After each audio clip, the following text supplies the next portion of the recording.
Some people, wonder why is a Republican so passionate about cannabis? I was raped when I was 16, and subsequently I dropped out of school, and it was one of the darkest times in my life. I became a waitress at the Waffle House on the side of the interstate at that time, and I really felt like I had no answers. I had no future, but I was prescribed by my doctor antidepressants. And the antidepressants I was prescribed made my feelings of depression worse. It made me suicidal, quite frankly.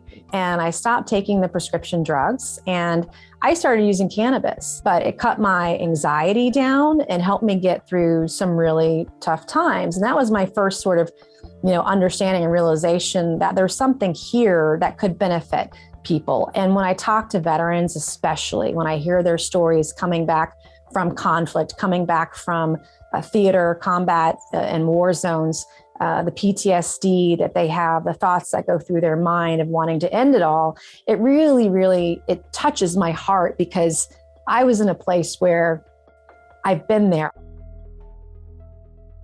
70% of Americans believe that marijuana should be legal. So Democrat, Republican, voters want this. But this is a place where Republicans should really lean in on because it's a popular idea and it's past time. I mean, you look at some of the folks that have major illnesses and see how their lives have been impacted by cannabis in a positive way.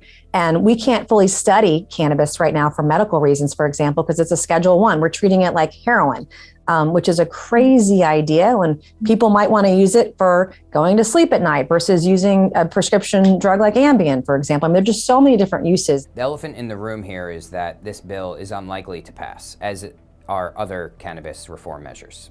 However, what Congresswoman Mace is attempting to do is to show that cannabis can be a Republican issue and also show that there might be enough Republicans on board to pass cannabis reform.